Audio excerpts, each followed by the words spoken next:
unsaturated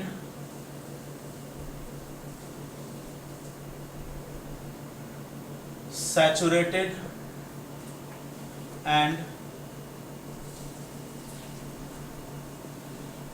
super saturated solution. ये तीन तरह के सॉल्यूशन के बारे में हम लोग अभी समझने वाले हैं। कौन से तीन तरह के सॉल्यूशन? अनसैचुरेटेड, सैचुरेटेड और सुपर सैचुरेटेड। इस तीन तरह के सॉल्यूशंस के बारे में अभी हम लोग समझेंगे। तो स्टार्ट करते हैं हम लोग। इसको समझने के लिए देखिए, ये तीन तरह के सॉल्यूशन हैं। तो सबसे पहले स्टार्ट करते हैं हम लोग अनसैचुरेटेड से। इसको समझने के लिए एक एग्जांपल हम लेते हैं। मान लीजिए कि एक ग्लास ले लिया हमने,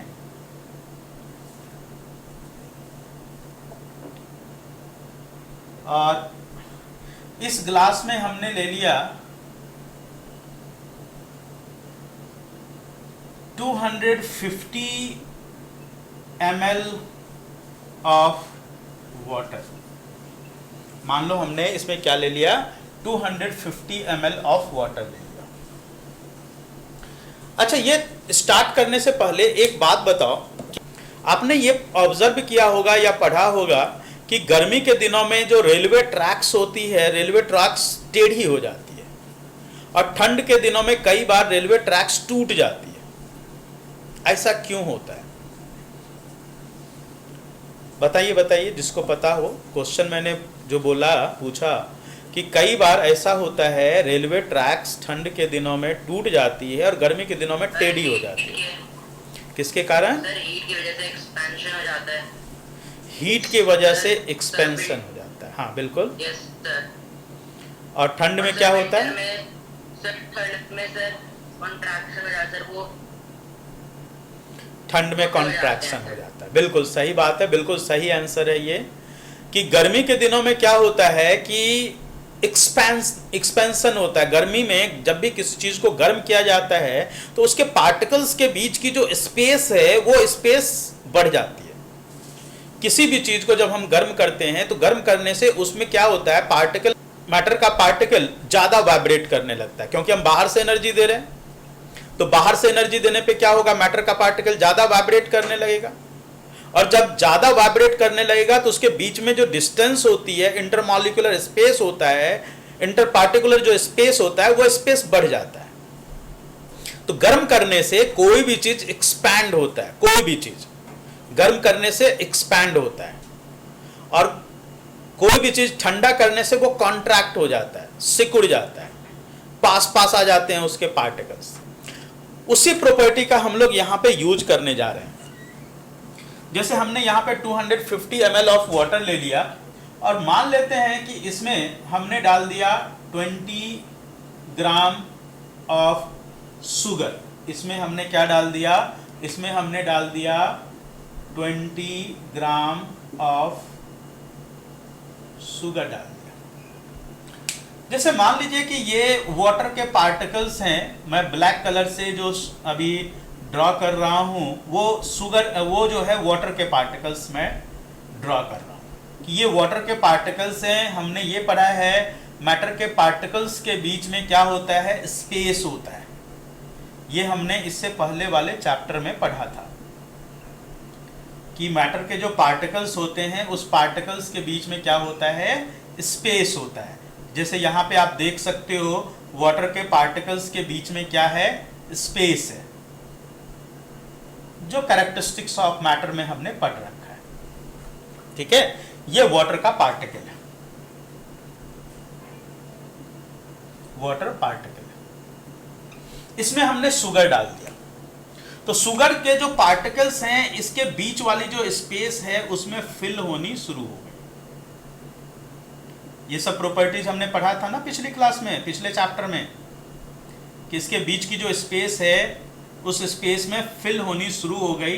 तो ये जो मैं रेड कलर से ड्रॉ कर रहा हूं, रेड कलर क्या है? रेड कलर से शुगर के पार्टिकल्स को मैं शो कर रहा हूं यहां पे, कि शुगर के पार्टिकल्स इस वाटर के पार्टिकल्स के बीच में फिल होता चला गया। अभी मैंने आपको क्या समझाया था कि जब टेम्परेचर को बढ़ाते हैं या टेम्परेचर को कम करते हैं तो उसके बीच की स्पेस भी कम या ज़्यादा होती है। तो हमें क्या करना पड़ेगा, इसकी स्पेस, इसकी जो स्पेस है उसको फिक्स्ड रखना पड़ेगा। मान लीजिए कि हम ये ले रहे हैं एट 20 डिग्री सेल्सियस, टेम्परेचर को हमने फिक्स कर दिया। टेम्परेचर को फिक्स कर देने से क्या हुआ, इसके बीच की जो स्पेस है, यहाँ पे चूंकि हमने टेम्परेचर फिक्स किया है तो यहाँ पे जो इंटर पार्टिकुलर स्पेस है दैट ऑल्सो गेट फिक्स्ड, ये भी फिक्स्ड हो गया क्योंकि किसी पर्टिकुलर टेम्परेचर पे इसके बीच की पार्टिकल्स के बीच की जो स्पेस है वो भी फिक्स्ड हो जाएगी। टेम्परेचर के चेंज होने से ये स्पेस चेंज होती है, तो हमने इसको भी फिक्स कर दिया। अभी जो है इस वाटर के पार्टिकल्स के बीच में शुगर फिल होना शुरू हुआ अभी, लेकिन इसके बीच में और भी जगह है, इसके बीच में इस टेम्परेचर पे अभी और भी जगह है जिसमें कि और भी शुगर के पार्टिकल्स अभी आ सकते हैं। अभी जगह खाली है जिसमें कि और भी पार्टिकल्स यहाँ पे ऐड हो सकते हैं। अभी जो ये सॉल्यूशन है जिसके सॉल्यूशन के पार्टिकल्स के बीच में अभी जगह खाली है, इस तरह की सॉल्यूशन को हम लोग बोलेंगे unsaturated solution. This is called as unsaturated solution. तो अनसैचुरेटेड सॉल्यूशन किसको बोला, when more solute can be added to any solution at a fixed temperature। किसी फिक्स्ड टेम्परेचर पे अभी उसके बीच में स्पेस अभी और है और उस स्पेस में अभी और भी पार्टिकल्स ऐड हो सकता है, ठीक है, और भी पार्टिकल्स ऐड हो सकता है। तो उस तरह की जो सॉल्यूशन है जिसके अभी इंटरमॉलिक्यूलर स्पेस खाली है जिसमें और पार्टिकल ऐड हो सकता है, उस तरह की सॉल्यूशन को हम लोग क्या बोलते हैं, उस तरह की सॉल्यूशन का नाम है अनसैचुरेटेड सॉल्यूशन। लेकिन इसके लिए हमें क्या करना पड़ेगा, टेम्परेचर को फिक्स रखना पड़ेगा क्योंकि टेम्परेचर से उसकी जो इंटर पार्टिकुलर स्पेस है वो चेंज हो जाती है। तो हम एक पर्टिकुलर स्पेस में बात करेंगे, एक पर्टिकुलर टेम्परेचर पे बात करेंगे। अभी जो है इसमें जगह अभी और खाली है। अब अगर हम क्या करें कि इसमें और भी शुगर ऐड करें, मान लीजिए इसमें हम शुगर ऐड करना शुरू किए, करते गए लेकिन टेम्परेचर हमें फिक्स रखना है, और भी शुगर ऐड करते गए। मान लीजिए हमने इसमें 32 ग्राम शुगर और ऐड हम कर पाए। This is not the fixed amount but हम ये ऐसा एज्यूम कर रहे हैं, ठीक है, बस एक एग्जांपल की तरह हम इसको कंसीडर कर रहे हैं। मान लीजिए कि इस टेम्परेचर पे हम टोटल अमाउंट जो इसमें ऐड कर पाते हैं that is 52 gram of sugar add कर पाते हैं। अब इस 52 ग्राम ऑफ शुगर ऐड करने से इसके बीच में जो पार्टिकल के बीच में जो जगह थी, वाटर के पार्टिकल्स के बीच में जो जगह थी वो सारी की सारी जगह फिल हो गई। इसके बीच में अब कोई जगह खाली नहीं रही, सारी की सारी जगह फिल हो गई जब हमने इसमें 52 ग्राम शुगर ऐड किया है। तो सारी जगह क्या हो गई, फिल हो गई।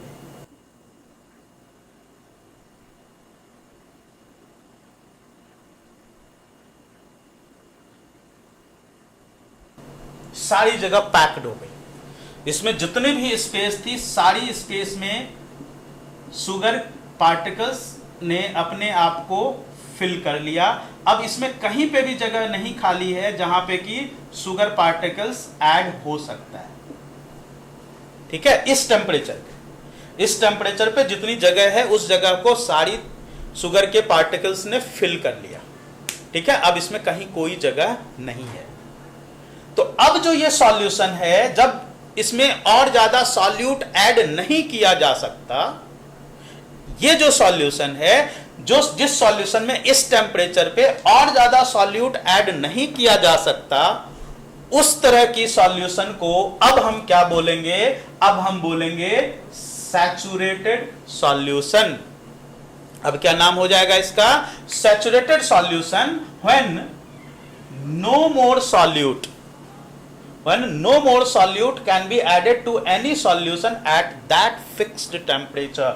इस fixed temperature पे अगर हम इसमें और solute ऐड करने की कोशिश करें तो अब ऐड नहीं हो सकता, ठीक है, ऐड नहीं हो सकता। अब जो ये सॉल्यूशन है, इस सॉल्यूशन का नाम क्या हो जाएगा? अब हो जाएगा सैचुरेटेड सॉल्यूशन। डेफिनेशन क्या होगी? When no more solute can be added to any solution at a fixed temperature at a particular temperature, उस तरह की सॉल्यूशन का नाम क्या होगा? सैचुरेटेड सॉल्यूशन हो जाएगा। Now this is called as saturated solution. Okay, लेकिन ये फिक्स्ड टेम्परेचर की बात कर रहे हैं। अगर हम इसी टेम्परेचर को और बढ़ा दें, डिग्री सेल्सियस से हमने इसको बढ़ा करके कितना टेम्परेचर कर दिया? 30 डिग्री सेल्सियस कर दिया। तो 30 डिग्री सेल्सियस पे अब क्या होगा? सोचिए, मैंने आपको क्या बोला था, जब हम टेम्परेचर बढ़ाते हैं तो क्या होता है? टेम्परेचर के बढ़ाने से जो उसकी वॉल्यूम है वो बढ़ जाती है, क्योंकि पार्टिकल्स के बीच की स्पेस बढ़ जाती है। बताया था ना आपको मैंने कि टेम्परेचर के बढ़ाने से कि पार्टिकल्स की वाइब्रेशन बढ़ जाती है, पार्टिकल की एनर्जी बढ़ जाती है, और जब एनर्जी बढ़ जाती है तो उसके बीच की स्पेस बढ़ जाती है। जब स्पेस बढ़ जाएगी तो उसका वॉल्यूम बढ़ गया। अब मान लीजिए कि उसका वॉल्यूम यहां तक आ गया और अब जो है इसके बीच में और भी जगह है। देखिए अब ये क्या हो गया? सैचुरेटेड से बन गया अनसैचुरेटेड। 20 डिग्री सेल्सियस से जैसे ही गर्म करके हमने इसको 30 डिग्री पे किया, अब ये सैचुरेटेड से अनसैचुरेटेड बन गया। क्यों बन गया? क्योंकि उसके बीच की स्पेस बढ़ गई। पहले उस बीच में की स्पेस में, अगर मान लीजिए पहले इस बीच की स्पेस में यहां पे 1 2 3 4 5 6 7 8 9 पार्टिकल आ रहे थे। अब चूंकि वॉल्यूम बढ़ गई है, तो वॉल्यूम बढ़ गई है तो अब उसके बीच में ज्यादा पार्टिकल्स आएंगे। अब वो सैचुरेटेड से अनसैचुरेटेड हो गया। ठीक है, अब ये अनसैचुरेटेड हो चुका, तो अब हम इसमें और सॉल्यूट ऐड कर सकते हैं। ठीक है, सैचुरेटेड से अनसैचुरेटेड हो गया ना गर्म करने से, तो अब हम इसमें और सॉल्यूट ऐड कर सकते हैं। चलिए अब हम इसमें और सॉल्यूट ऐड करते हैं। मान लीजिए कि हमने इसमें ऐड करना शुरू किया तो देखा क्या कि टोटल अब जो है 57 ग्राम सॉल्यूट ऐड किया जा सकता है। किस टेम्परेचर पे? 30 डिग्री सेल्सियस। अब 5 ग्राम है वो कहां जाएगा? इस बीच में जो पार्टिकल के बीच में स्पेस बनी है वो उस स्पेस में ऐड हो जाएगा। 5 ग्राम ये यहां की स्पेस में ऐड हो गया। अब ये फिर से क्या हो गया? सैचुरेटेड हो गया। इस टेम्परेचर पे अब 30 डिग्री सेल्सियस पे ये सैचुरेटेड हो गया। समझ में आ गई बात? 30 डिग्री सेल्सियस पे अब सैचुरेटेड। पहले कितने पे था? पहले 20 डिग्री सेल्सियस पे सैचुरेशन के लिए, 20 डिग्री सेल्सियस पे सैचुरेशन के लिए इसको जो अमाउंट रिक्वायर्ड था दैट वाज 52 ग्राम। ये था कितने पे? Eight 20 degree Celsius. 57 ग्राम कितने पे आया? At 30 degree Celsius. 30 degree Celsius पे आया 57 ग्राम। ठीक है, अब हम एक काम करते हैं, सैचुरेटेड और अनसैचुरेटेड दोनों क्लियर हो गया? दोनों क्लियर है सबको? अनसैचुरेटेड जब उसमें और सॉल्यूट ऐड किया जा सकता है at a given temperature, saturated when no more solute can be added to any particular temperature at a given temperature, that is called as saturated. अब हम आते हैं तीसरे में, and that is super saturated. सुनिए, अभी जो ये सॉल्यूशन है, ये सॉल्यूशन 30 डिग्री सेल्सियस पे, इसमें 57 ग्राम ऑफ सॉल्यूट है और अभी ये सैचुरेटेड है। ठीक है, अब हम एक काम करते हैं, इसको फिर से ठंडा करते हैं और इसको फिर से ठंडा करके हम लेके आते हैं 20 डिग्री सेल्सियस पे, फिर से वापस लेके आते हैं।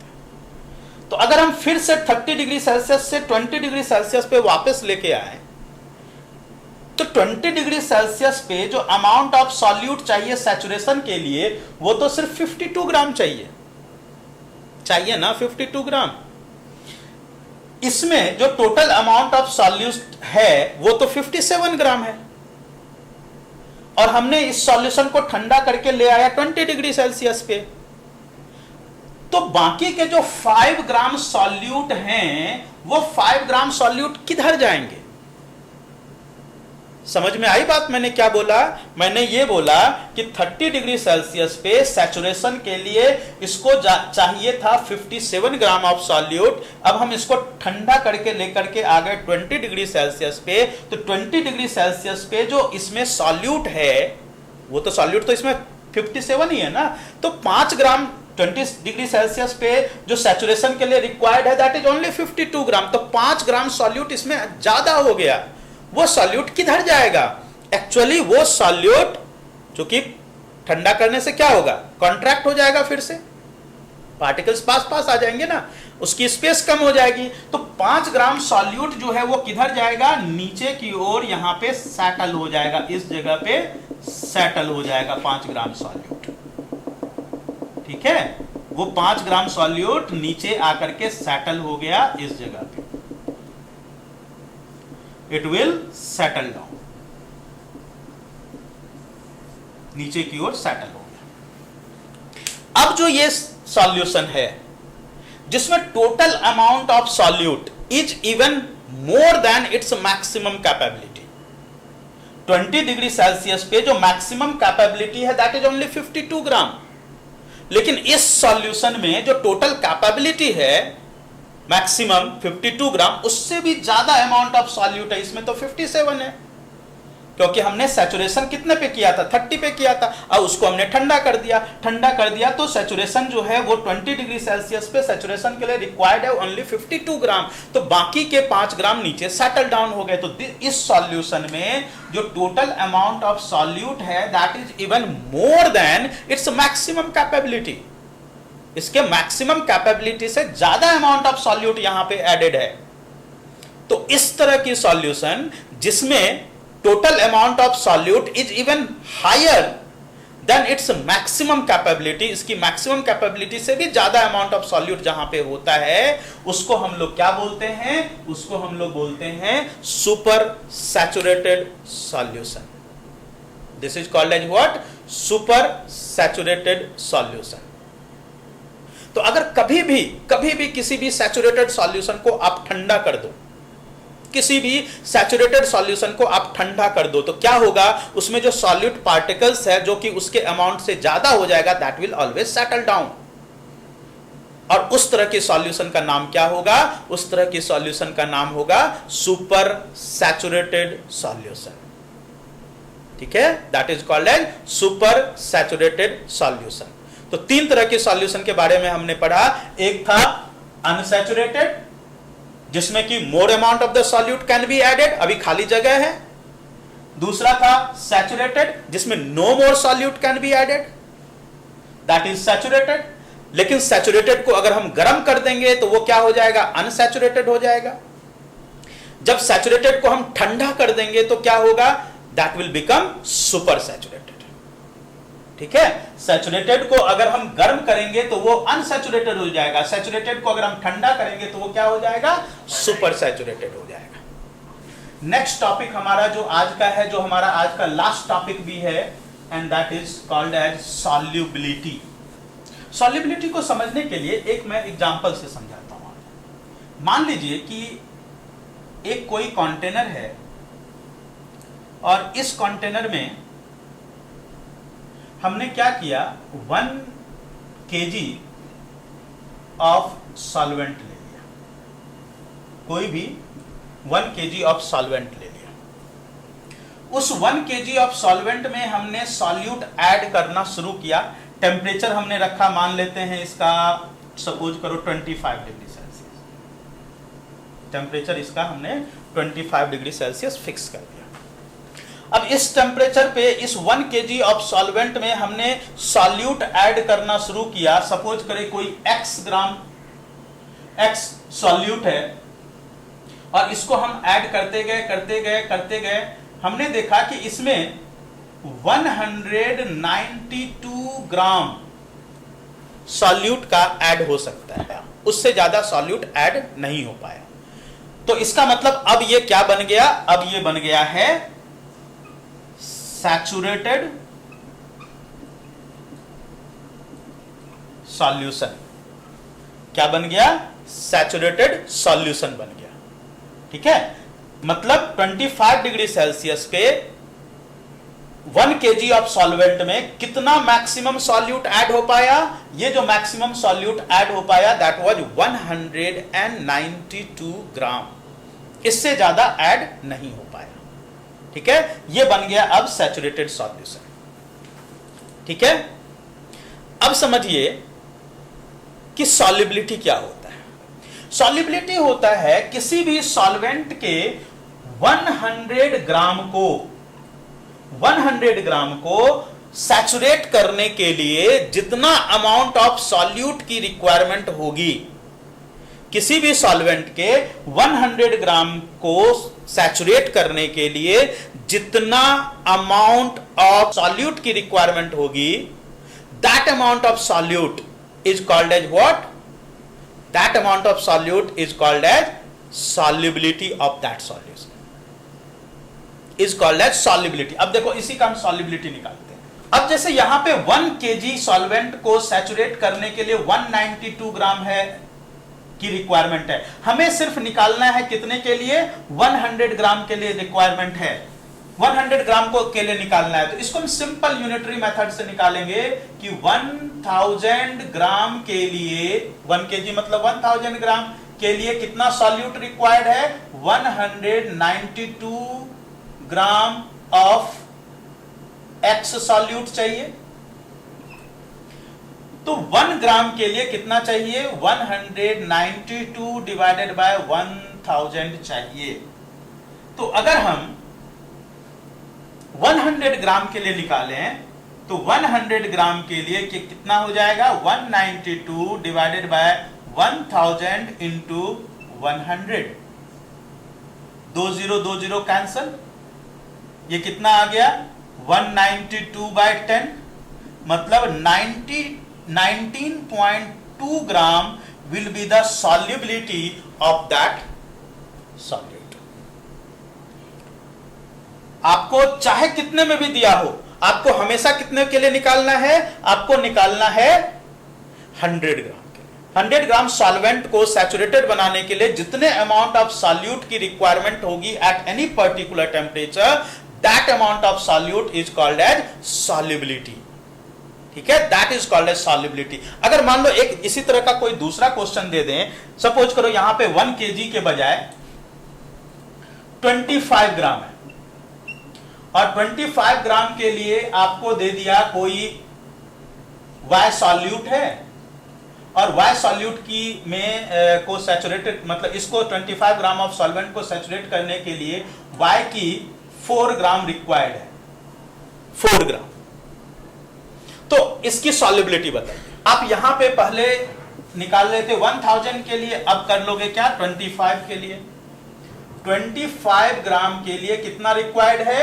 4 ग्राम। 1 ग्राम के लिए 4 बाय 25, 100 ग्राम के लिए 4 बाय 25 इंटू 100, 4 टाइम्स कट गया तो ये आ गया 16 ग्राम विल बी द सॉल्युबिलिटी। क्या हो जाएगा? 16 ग्राम। तो हमेशा जो सॉल्युबिलिटी निकालना है वो हमेशा 100 ग्राम के लिए निकालना है। ठीक है, तो सॉल्युबिलिटी हमेशा जो निकलता है वो 100 ग्राम के लिए निकलता है, ये आपको याद रखना है। तो अगली क्लास में हम लोग इसके न्यूमेरिकल्स करेंगे। ठीक है, अगली क्लास में हम लोग इसके न्यूमेरिकल्स करेंगे और न्यूमेरिकल्स जो है हम लोग यहां से इसी पे बेस्ड न्यूमेरिकल्स आएंगे।